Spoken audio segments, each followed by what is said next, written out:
Dhaggeeffattoota fi daawwattoota keenya waaqni biyya Hindii biyya lafaa kanarra jira jechuun keessumaan sibiila wantoota garaagaraa irratti amanuudhaan kan beekaman akkuma argaa jirtan kana sibiila kallattiidhaan argaa jirtan kanarratti waaqa keenya jechuun amanan waan nama dinqisiisuu fi waan dinqisiifannaa ajaa'ibaati kan argaa jirru kan dhagahaa jirru waaqa biyya Hindii jechuun lafarratti yookiin itti amanuudhaan kan beekaman sibiila fuuldura keenya jiru kaameraa keenya fuulduratti argaa jirtan kanatti waaqa keenya yookiin ammoo rabbiin keenya isa kana jechuun kan itti amanan jechuudha. Uumaan ilma namaa kun akkuma beekamutti adda yookiin ammoo gargar jechuun isa waan nama argisiisudha. Kanumaaf mee Dr. Nuruddin kallattii maanii waan amma nu barsiisaa jirtu dhaggeeffattoota fi daawwattoonni Oromiyaa Miidiyaa Teknooloojii akkam nagaa jirtan fayyaa keessan jechaa nageenyi keenya kan onnarraa maddee akkuma jirtanitti isin haa ga'u. Yeroo dheeraa fi akkuma beekamutti keessumaan walirraa baduun kennas ni yaadatam. Haa ta'u yeroo ammaa kana oduu haaraa fi yookiin sagantaa haaraa addaatiin qabadhee kan isinii dhufe ani obboleessa keessan Riyaad Bashir. Sagantaan keenya addaa akkuma beekamutti guyyaa addaa biyya Hindi yookiin ammoo biyya Hindi jechuun seenaa guddaa keessumaan iyyuu uummata Oromootiin yookiin ammoo uummata Kuushiitiin kan walitti qabdu. Uummanni Kuushii baroota dheeraa fi jarraa gurguramaa turan yookiin ammoo mootummoonni gabroonfataan baroota dhaloota durii keessatti yookiin ammoo dhaloota darban keessatti gurgurachaa turan yeroo keessatti keessumaan iyyuu uummanni keenya karaa biyya Hindiittis akka gurguramaa tures ni yaadatama. Har'a ammoo akkuma argitan kana galma Hindi yookiin ammoo yuunivarsiitii biyyattii Hindiiti keessatti argamtu keessaa guyyaa har'aa sagantaa addaa tokko qabadheetiin isin dhufe. Sagantaa kana wajjin turu akkuma beekamutti Dr. Nuruddin. Dr. Nuruddin guyyaa har'aa keessumaan iyyuu eebba guyyaadhaa irratti taamaa jiru yookiin yuunivarsiitii biyya Hindiitti akkuma argaa jirtan kanatti kabaja keessumaan iyyuu alaabaa isaaniiti kan viidiyoo asirratti argaa jirtan kun. Kanumaafuu hanga xumura sagantaa keenyatti isin wajjin turtii gaarii isiniin jenna. Hanga xumura sagantaa keenyatti nu wajjin turtii gaarii jechuun affeerraa kenna. Asumaan wajjin turtii gaarii. Binarsiin progress. Godina Arsii aanaa Digaluuf Xiijoo jechuudha.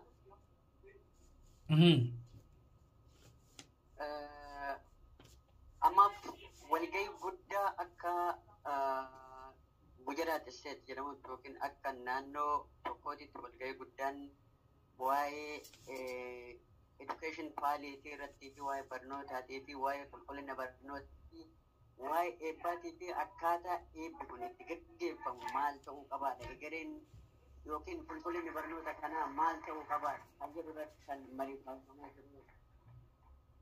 Mee Nuruddin keessumaan iyyuu yuunivarsiitiin ati keessa barachaa jirtu kana yuunivarsiitii kuna bara kam deemte mee waa'ee keetirraa haa kaanu. Nuruddin eenyu? Nuruddin ammoo keessumaan iyyuu akkuma nu himte kanatti Nuruddin ammoo barnoota maaliitiin biyya san deeme? Waa'ee kanarraa haa eegallu Nuruddin. Hayyee ani kuma beekamu 2020 bara 2009 Januari tokko deemee Januari tokko bara 2019 deemee bara 2019 akkuma deeman barnoota tokko mastersii koo jalqabaa eegalee akkasumas osuma ta'u jechuun saniin barnoota koo dabalataa wiikindiidhaan PhD koo international wiikindiidhaan xumuruutti jira already xumuruudhaaf nama baatii lama sadi naatuudha. Ati ammaa kana yuunivarsiitiin biyya san keessatti barachaa jirtu kun yuunivarsiitiin maqaan isaa maal jedhama? Akkuma kanaan ammoo iyyuu haalli barnoota biyya san keessatti barachaa jirtu hoo maal fakkaata? Osoo saganticha kanatti hin darbiniin dura.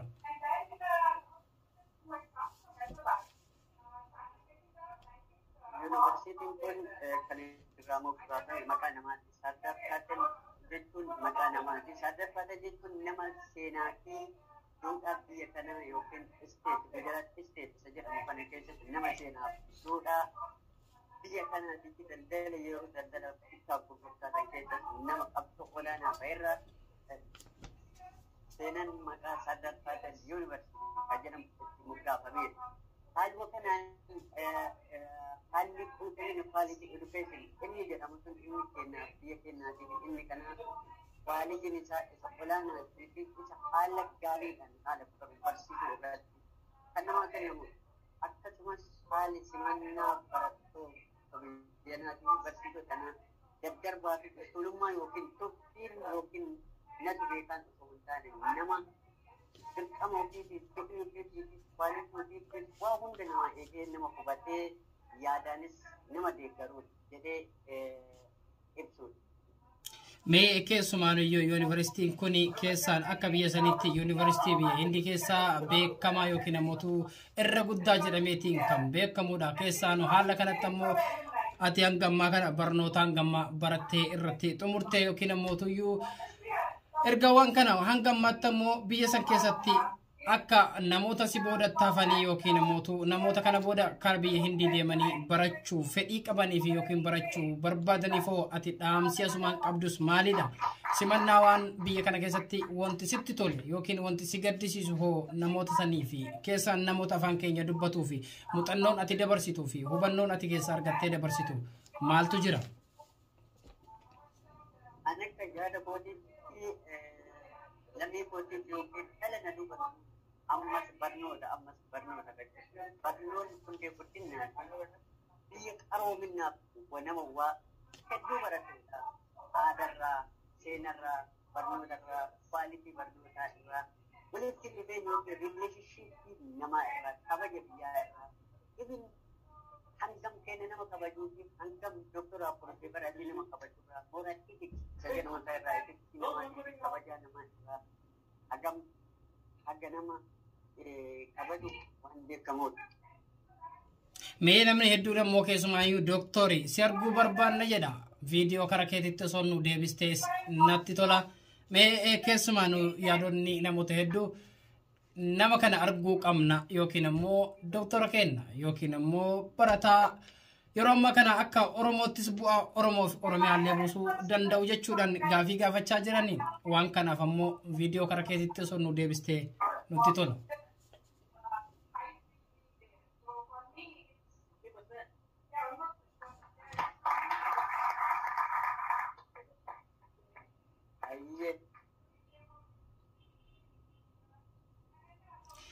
Okay, galatomi ulfaadhu keessumaan iyyuu Dr.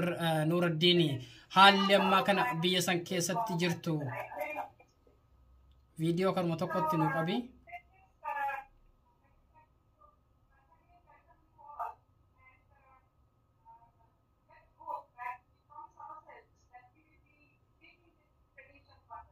Okay, Dr. Nuruddin.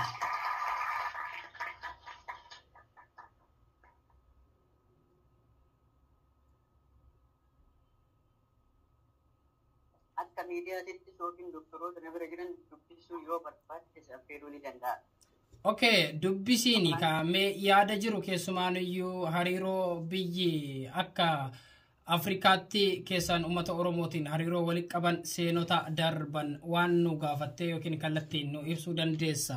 Kallattii maal osoo nu gaafattees nutti tola. Gaafachuun yaarachuun qabu isaan dippilaayineerii kaasanii godhan afaan Ingiliffaati. Rakkoo hin qabu keessumaan iyyuu afaan Ingiliffaatiin kan nu dabarsan yoo ta'usi keessaanuu haalli ati gaafatu keessumaan iyyuu seenaa Afrikaa fi biyyi Hindii walii qabduun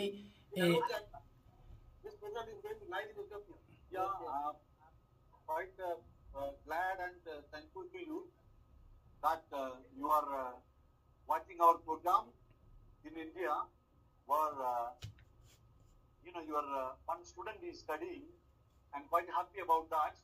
And this is an annual event. Our alumni meet is taking place regularly, and all industrial captains and chief people have assembled here in this auditorium, and they are all enjoying the union here. So this is in short I can tell you about the program, and it is spanning through 2 days. And night we have a Garba program. It's a traditional dance of this country. So you please join with us to enjoy that. Okay, thank you so much. Okay, thank you so much.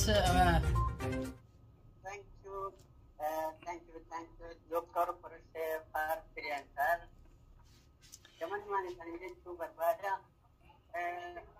From that side, program will be here. So that side would be great. Yang gaari da jedheetiin amana. Me waan kana nu godhi doctor. Ayyee thank you sin jedha sagantaan amma keessummoonni baay'een dhufutti waan jiraniif akkuma keessummoonni dhufanii kaniin keessummoonni dhufutti jiru akka keessummoonni dhufanii iddoo qabataniin kan si hubachiisu ta'a. Okay, yaa ta'u viidiyoo keetti waliin jirra. Yeroo durii irratti walitti dhufeenyi biyya kanaatii fi walitti dhufeenyi Afrikaa mootummaan yeroo darbee bara yeroo sana yaadachuun hin dandeenye beekama. Yeroo darbe keessatti namni mootummaa biyya kanaa ta'ee biyya kana yeroo muraasaaf bulche keessaa ilma dhalataa Arsii keessaa dhalataa Harargee Alii eenyu jedhamu kana beekuun ni haasofsiisa. Mee waan sanii keessumaanuu uummata Oromootii fi uummanni Hindii akka walitti hidhannaa garaagaraa qabaachaa ture keessumaanii uummanni keenya yeroo sanii bitamanii biyya Hindiitii fi keessumaanii karaa biyyoota Arabaa kana keessa akka bitachaa turantu beekamaadha. Haa ta'u jaarraan kunis fagoo ta'us seenaa kana keessumaanii yuunivarsiitota garaagaraa irratti kun waan maxxanfamee jiru waan ta'eef yoo kallattii maanii keessumaanuu daarekteerota mana barumsichaatii fi warroota namoota seenaa waa'ee kanaa beekanii nu gaafattee keessumaan uummanni keenya asirratti waan hubachuu qabu yoo hubate akkaan gaariidha jedheetiin amana. Mee waan kana nu godhi doctor. Ayyee thank you sin jedha sagantaan amma keessummoonni baay'een dhufutti waan jiraniif akkuma keessummoonni dhufanii kaniin keessummoonni dhufutti jiru akka keessummoonni dhufanii iddoo qabatanii kan si hubachiisu ta'a. Okay, yaa ta'u agarsiisa masiinqoo yookiin agarsiisa masiinqoo sirbooti aadaa isaanii keessaa.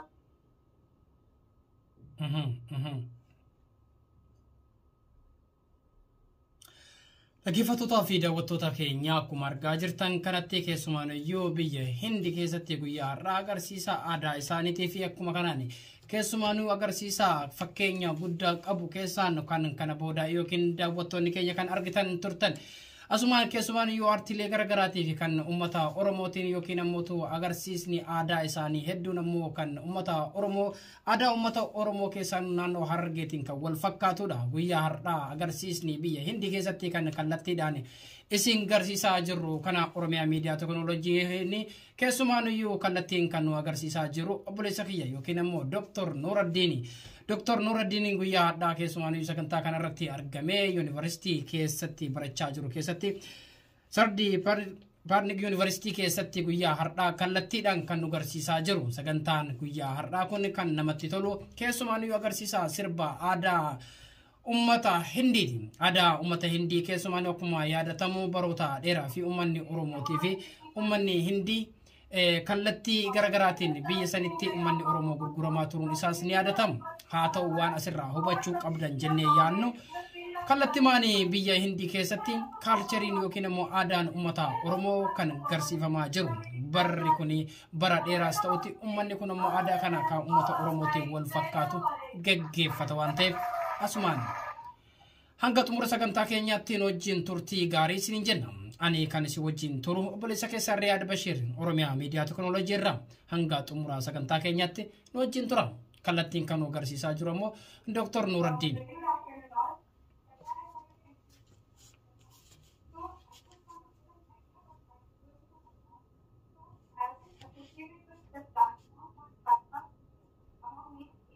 Dr. Nuraddiin waan hangammaatti arguu jirru keessumaaniyyuu sagantaan aartii mul'isuu yookiin aartii garaagaraatu mul'achaa jira.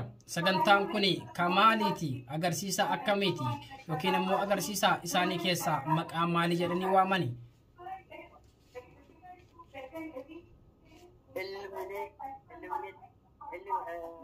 Agarsiisni isaanii K22 jedhamee waamama. Illuminate 2 meet 22 jedhamee kan waamamu. Okay. Illuminate jechuun aadaa sirba yookiin duudhaa isaanii keessaa isa olaanaa fi isa gahee guddaa qabu jedhamee kan beekamudha. Amma gara agarsiisa isaaniitti ce'uutti jiru. Okay, me camera ke move nu godi yookiin ammoo camera ke itti nu dhiyeessii zoom nu godi.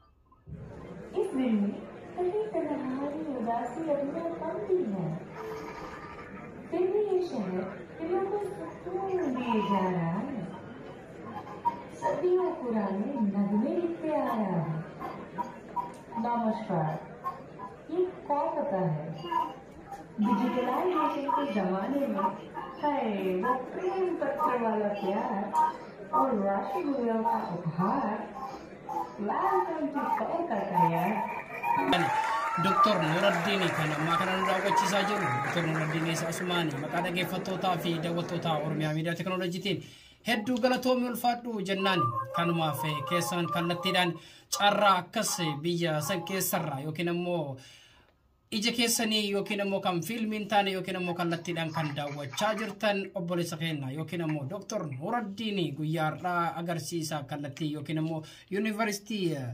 Sardi Parken University irraa kan darbaa jirudha kallattiidhaan kan argaa jirtan kanaafuu hanga xumura sagantaa keenyaatti isin wajjin turtii gaarii agarsiisni sagantaa keessumaanuu aartii isaanii kuni kan itti fufuta keessumaanuu aartiin isaanii hedduun isaanii kan ummata Oromootiin kan wal fakkaatullee kan jiru seenaa fi hedduudha yookiin ammoo kaleessa hariiroo ummanni Oromootii fi ummanni Hindii walitti qabus kallattiidhaan kan odeeffannuta hanga xumura sagantaa keenyaatti nu wajjin turtii gaarii isin jedha.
Wanti amma isin abootti si aboo jiru kun yookiin wanni isin abootti boftu kun ammoo wanna isaan itti amanan keessa isa tokkodha akka aadaa isaanii keessattis jiru. Sibiilli yookiin sibiila shisha fakkaatu kuni kan isaan itti amanan jechuudha. Wantoota isaan akka isaan itti amanan keessa isa bohaadhi jedhamu san keessa isaan itti amanan keessa isa tokkodha. Sibiila kanatti amanammoo gooftaan keenya isa jechuudhaan kan itti amanan sibiila kana jechuudha.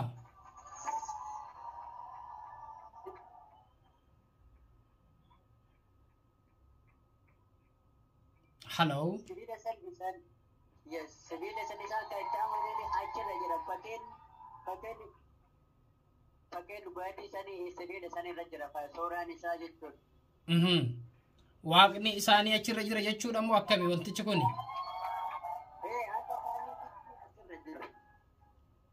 Mee waan saniitti siixee tariitii kaameraanii hawaasa keenya yookiin ammoo uummata keenya argisiisuu dandeessaa dhorgaadha moo akkami? Ni barsiisa rakkoota akkam qabu.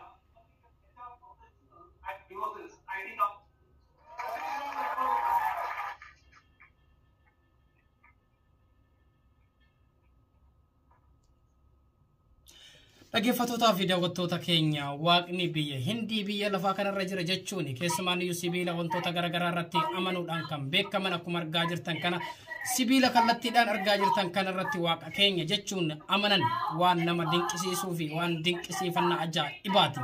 Kan argaa jirru kan dhagahaa jirru waaqa biyya Hindii jechuun lafarratti yookiin itti amanuudhaan kan beekaman sibiila fuuldura keenya jiru kaameraa keenya fuulduratti argaa jirtan kanatti waaqa keenya yookiin ammoo rabbiin keenya isa kana jechuun kan itti amanan jechuudha. Uumaan ilma namaa kun akkuma beekamutti adda yookiin ammoo gargar jechuun isa waan nama argisiisudha. Kanumaafuu mee Dr. Nuraddiin kallattii maanii waan amma nu barsiisaa jirtu mee waaqa isaanii yookiin waaqa ummata biyya Hindii kallattiin nu barsiisi haala isaas ammoo seenaa isaas waan kallattii maan nu himtu ummata keenya yookiin ammoo daawwattoota si daawwachaa jiranii fi kallattii maan nu ibsi jenna Dr.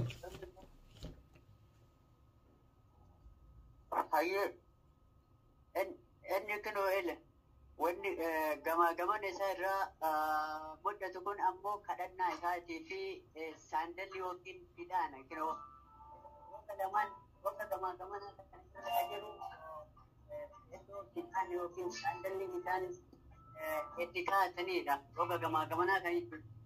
Kan ammoo fakkiin jidduu fakkii kana ammoo gamaa jidduun isaan jiru kun ammoo suuraa yookiin fotoo isaan itti amananii isaan jechuudha. Isaan gariin ammoo amantaan isaanii garuu hedduudha. Kun kan walitti amanu jira, kun kan namatti amanu jira, kun kan laga gaaratti amanu jira, kun ammoo loon waraasaa deemu kanatti amanu jira. Akkasii garaagarummaan isa kanaa jechuudha. Mee suura achirra jiru sanii osoo nu garsiiste hoo danda'ama doktori suura san osoo telefoona yookiin ammoo kaameraa kee zoom gootee nu garsiiste akkamii ni danda'ama?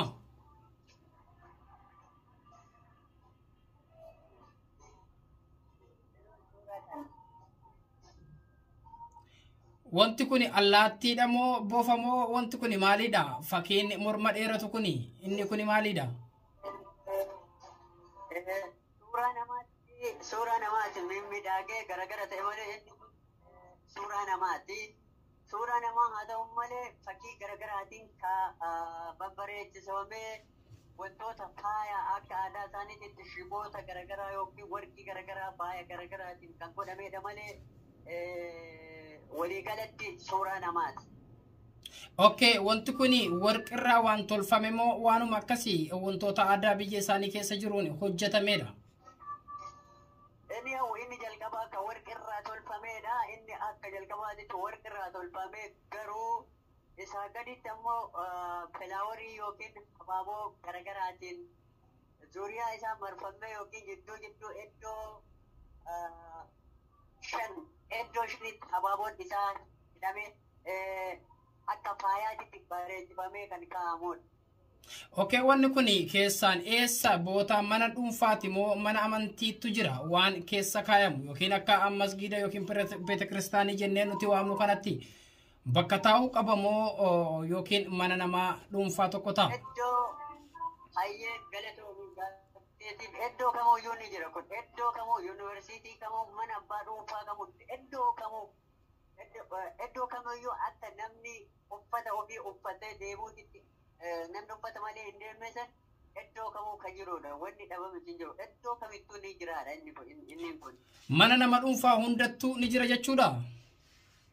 Mana nama dhuunfaas ta'ee hoteelatas ta'ee iddoo kamiyyuu ni jiraata. Idduma itti nyaattee kamittuuyyuu isa kana itti hidhattee akka amma reef isheen itti gajjettu kana gajjettee yookiin harka kee lamaan qabattee laphee keetiin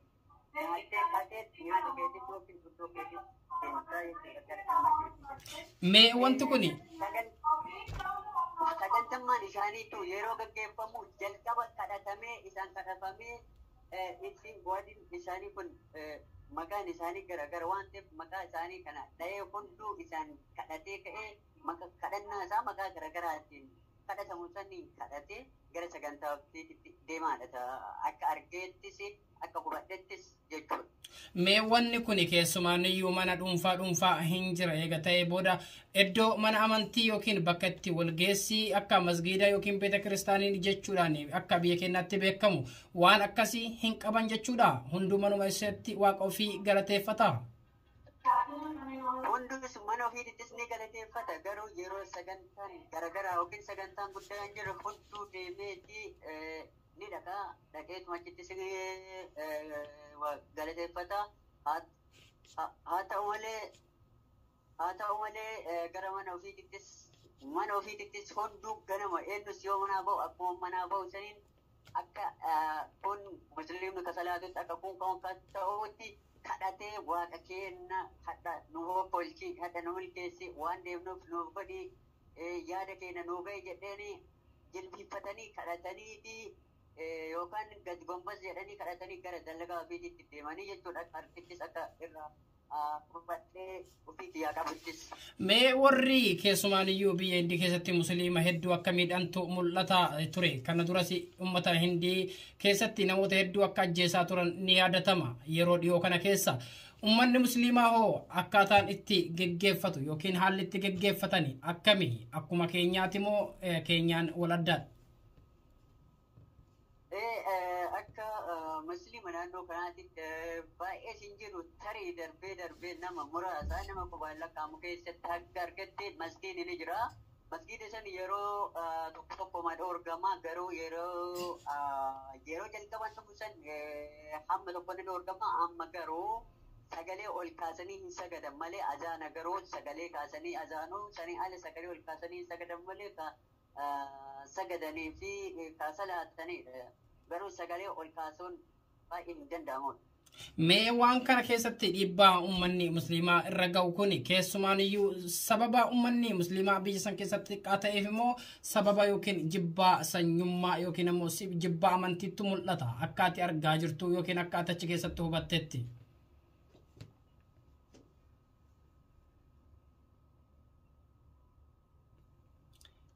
Maayikiin kee cufamee jira.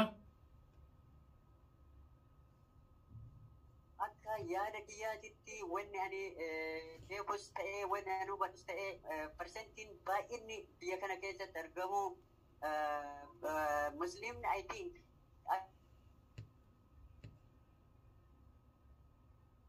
ta'edha. Yoo ta'edha parsentii tokko maximum yoo ta'edha. Irra caalaan isaa nama amantii Hinduuti waan ta'eef musliim baay'ee waan jiru natti fakkaanne sin argines akka xiinxallettis akka hubadhettis.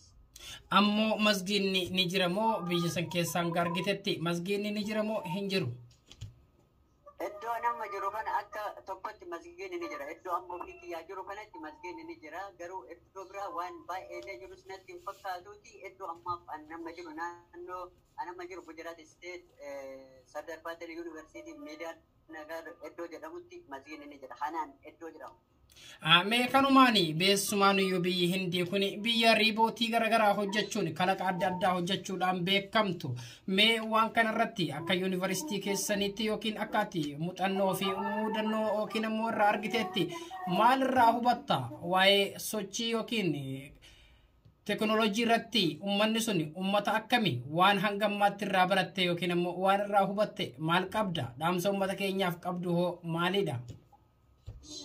Yes, biyyi tuni biyya modernize taatee fi biyya teknooloojiidhaan guddatte keessa ishee tokko ta'uu eenyullee ni beeka. Fakkeenyaaf kilaasii barnootaa irratti wanta akkaataa qorumsatti haduu, akkaataa waan tokkotti shawwaduu, akkaataa yakka adda addaa yookiin gibbii keessatti hojjechuu yookiin na argaa jiran jettee wanna hin taane dalamuu irratti wanna jalaa ba'uu hin dandeenyedha. Riimootiin isaanii ofiisii direktara hundaatu waan jiruuf akkasumas leektaroota yuunivarsiitii hunda keessa waan jiruuf kilaasii leektarootaa fi doktoroota hunda keessa waan jiruuf akkasumas kilaasii barannu hunda ka addijaan arguu hin dandeenyee fi ka addijaan argitu jira.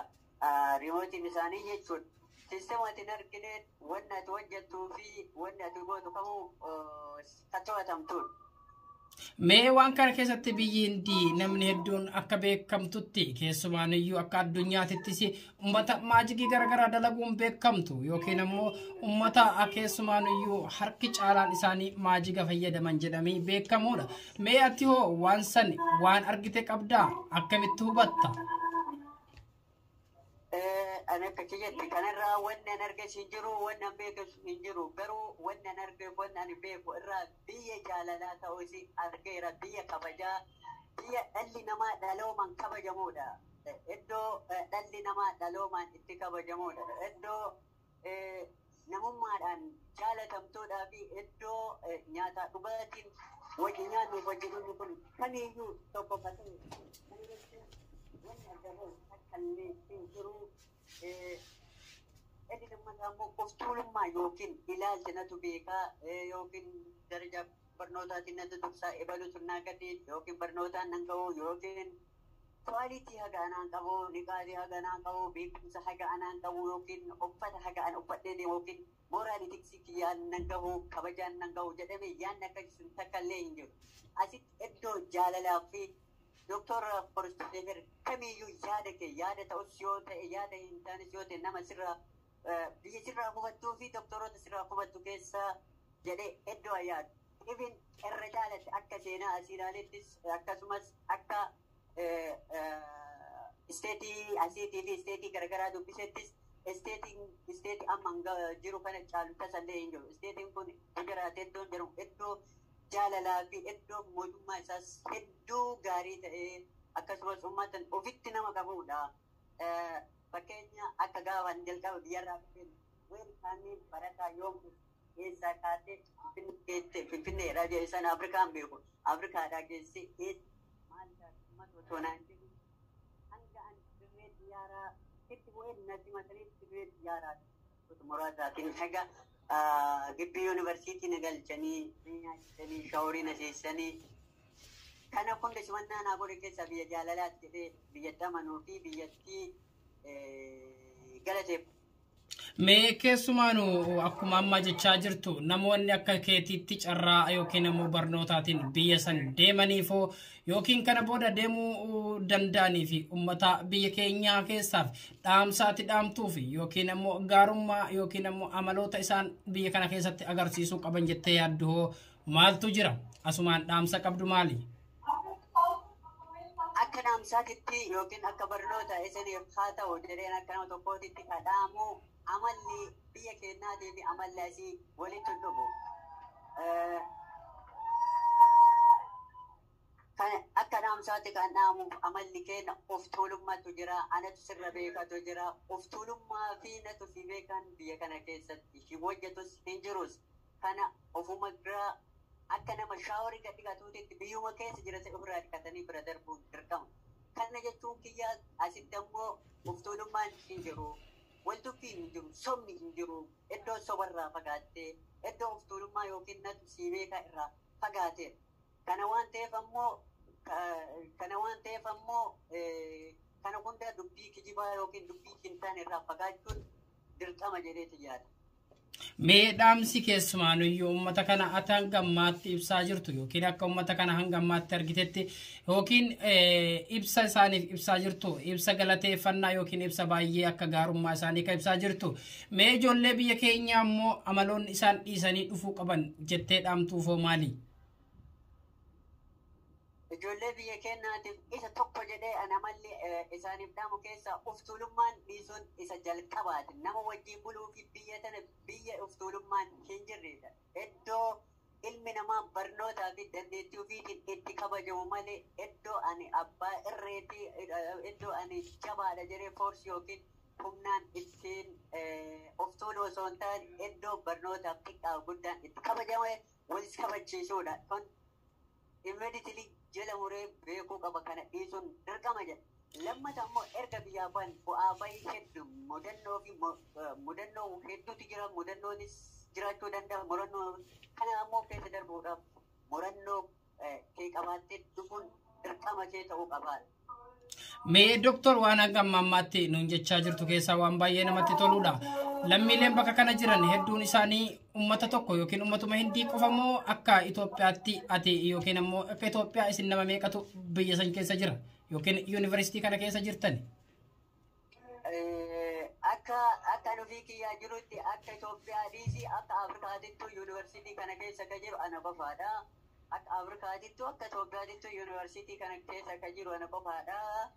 Garuu naannoo biroo hiriyaa at least nama waggaa 5 dura yuunivarsiitii biroo nama kiiloomeetira 2,900 akkas walirraa fagaatu tokko Tamil Nadu iddoo jedhamu nama jirutu jira. Garuu iddoo an jiru kana nama qofa jiraadha yuunivarsiitii kana. Okay, carraa akkamiiti yookiin ammoo barnoota maaliitiin ati yuunivarsiitii kana dhaquu dandeette? Kophaa kee yookiin akka Afrikaattu kophaa kooti naan jechaa jirta. Barnoota maaliitiin yookiin ati sabjektii maaliitiin biyya Hindiitti yookiin ammoo yuunivarsiitii kanatti akka kaadhimamtu kan mootummaarraa kaadhimamteedha. Barnoota maaliitiin kaadhimamte? Ani akka jirraa ta'ee yeroo jalqabaatiif barnoota akkuma digirii kiyya bara 2019 xumureen bara 2019 naasee xumureen naasee akka xumureen naasee masan keessa barnoota kiyya isa jalqabaa onlaayiniin argee akkuma onlaayiniidhaan guutiin asebtina godhanii gaafa asebtina godhan akka garnama 2,200 akkas ta'uun fatanamne. Nama gara 2,300 kana keessa digirii maastarsiitii PhD'dhaan dorgomnee kana hunda keessa akkuma dorgomneen carraa maastarsiitiidhaan dhufe maastarsii kiyya akkuma bara dhufeen osoo hin dhufne onlaayiniidhaan biyyatti hamma ta'e barnoota kiyya eegalee akkuma eegalee as dhufeen ammoo yeroo kiyya fayyadame sa'aatii kan barnoota kiyya idileetiin sa'aatii kan ammoo barnoota kiyya wiikindiidhaatiin carraa kana lamaanis fayyadame asiin gaadhee jechuudha alhamdulillah. Okay, meemmaa kana doktori waan hanga ammaatti in wajjin turtee fi turtii kee hedduu galatoomii ulfaadhu maqaa Oromiyaa yookiin maqaa dhaggeeffattootaa fi daawwattoota Oromiyaa miidiyaa teekinooloojiitiin dhaamsi hanga ammaatti dabarsitu kana keessa waan ammoo dhaamsa naafa jettee yaaddu yoo jiraate asumaan dhaamsa kee itti fufuu dandeessa. Akka dhaamsa kiyyaatitti jedhee dhalataa dhufuufis nama kamiifis kan jiru ka'umsa namaati malee ga'umsa namaa murteessuun hin danda'amu. Fakkeenya yoo si kun ani ofii kiyyaa yeroo biyyarraa ka'u osoo hin taane yeroo jalqaba dorgomuuyyuu iddoo kana ni kas jedheetis hin yaadne garuu chaansii kiyya yookiin carraan kiyya hunduu carraan nama kamuu hunduu rabbi harka jira jedhee dorgome. Yeroo dorgomuu akka mudannootitti kana qunname keessaa qorumsa nama walirra narkaa baankii qorumsa iskoolerii kanaatiif guyyaa tokko walirra na jara oole Adaamaatti carraa ture. Yoo Adaamaatti ture amma ganaa maastarsiin namni barbaadamu nama muraasa kanaaf jedhee baankii kana dorgomuu qaba malee achi hin deemu jedhee hafee akka hafee ka ijoollee hiriyaa kiyyaan dhoorgitee deemee yeroon qaallitti ga'u atleast sa'a 3 sharpitti qorumsa kan seennu an sa'aatii 4 yeroo ta'u yoo sa'aatiin takka qorumsaaf xumuruudhaaf sa'aatiin takka akka carraa yoo na ga'u an gibbii imbaasii indiyaa seenee yoo seenu sa'aatii takka qofa isaa feenaan jedhanii karaa bira buute laban akkattu jedhee fudhee qorumsa akkuma fudheen naa milkaa'ee darbee as dhufe. Kana jechuun kiyya ammoo carraa kee of tuffachuu osoo hin taane murannoo yoo qabaate ammoo iddoo kamuu galma ga'u eenyullee nama dhoorgu waan ta'eef murannoon barbaachisaadha. Of tuffii fi of eegurraa bilisa dootaatanii isa jiru barbaada. Okay, galatoomi ulfaadhu Dr. Nuruddin waan hanga amma maqaa Oromiyaa miidiyaa teekinooloojii fi maqaa dhaggeeffattootaa fi daawwattoota Oromiyaa miidiyaa teekinooloojiitiin horii bulii deebanii sin jenna hanga sagantaan keenya keessumaa nu itti aanu eegalutti walumaan turtii goona asumaan galatoomi ulfaadhu sin